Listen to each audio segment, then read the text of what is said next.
আউযু বিল্লাহি মিনাশ শাইতানির রাজিম বিসমিল্লাহির রহমানির রহিম। মনোযোগ দিয়ে শুনুন।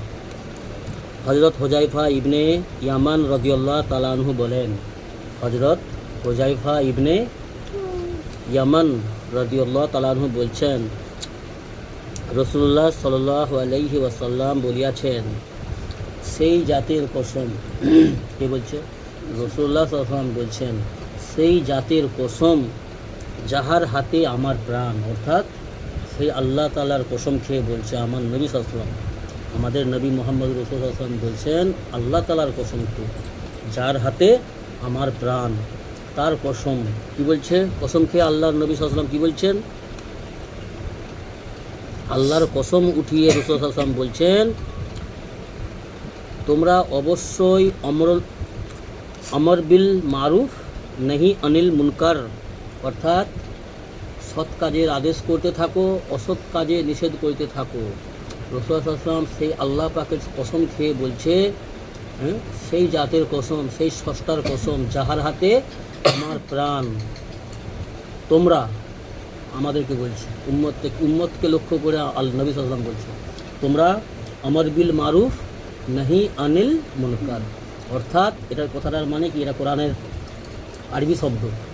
তাহলে এটার মানে সৎ কাজের আদেশ, ভালো কাজের লোককে আদেশ করো, নেক কাজের আদেশ করো, আর অসৎ কাজের নিষেধ করো। নোংরা কাজ, গুনাহের কাজ থেকে মানুষকে বাধা দাও, বিরত রাখো। তা না হলে, যদি এমনটা না করো, তাহলে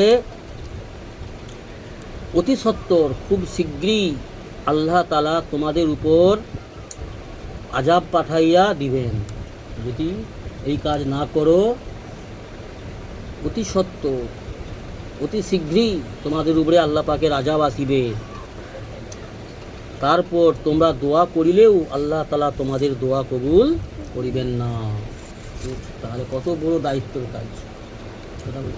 কিন্তু এই কাজ থেকে আজ মুসলমান সমাজ, উম্মত, যাদেরকে আল্লাহ নবী সাল্লাল্লাহু আলাইহি ওয়াসাল্লাম হুকুম করলো, উম্মতকে হুকুম করেছে তো, আমার নবীর পরে যত মানুষ দুনিয়ায় এসেছে, আসবে, সবাই হচ্ছে মুহাম্মদ সাল্লাল্লাহু আলাইহি ওয়াসাল্লামের উম্মত। উম্মতদেরকে লক্ষ্য করে নবীজি বললেন যে তোমরা সৎ কাজের আদেশ করো, ভালো কাজের, নেক কাজের লোককে আদেশ করো, আর মন্দ কাজ, গুনাহের কাজ, নোংরা কাজ থেকে মানুষকে বিরত রাখো, এবং নিজেরাও নেক কাজ করো এবং গুনাহের কাজ থেকে বিরত থাকো। আর যদি না করো, এমনটা যদি না করো, তাহলে অতি সত্বর, অতি শীঘ্রই তোমাদের উপরে আল্লাহ পাকের আযাব আসবে। তখন কিন্তু তোমরা আল্লাহর কাছে যতই কেঁদে দোয়া করো, তোমাদের দোয়াও কবুল আল্লাহ করবেন না। কত মূল্যবান কথা, কিন্তু আমরা শুনেও শুনিনি, বুঝেও বুঝিনি, আর বুঝিনি, জানিনি, মানিনি। এই হচ্ছে আজ মুসলমানের পরিস্থিতি, উম্মতের পরিস্থিতি। তাহলে আযাব যখন আসবে, তখন কী হবে? উপায় নেই। ওই জন্য সময় থাকতে থাকতে নিজেকে সংশোধন করে নিতে হবে, নিজের জীবন, নিজের ঈমান আমল সংশোধন করে নিতে হবে। নেক কাজ নিজেকে করতে হবে এবং অন্যদেরকেও নেক কাজ করার আদেশ করতে হবে, এবং অন্যায় কাজ থেকে নিজেদেরকেও বাঁচতে হবে, বিরত থাকতে হবে, এবং অন্যদেরকেও বিরত রাখার চেষ্টা করতে হবে।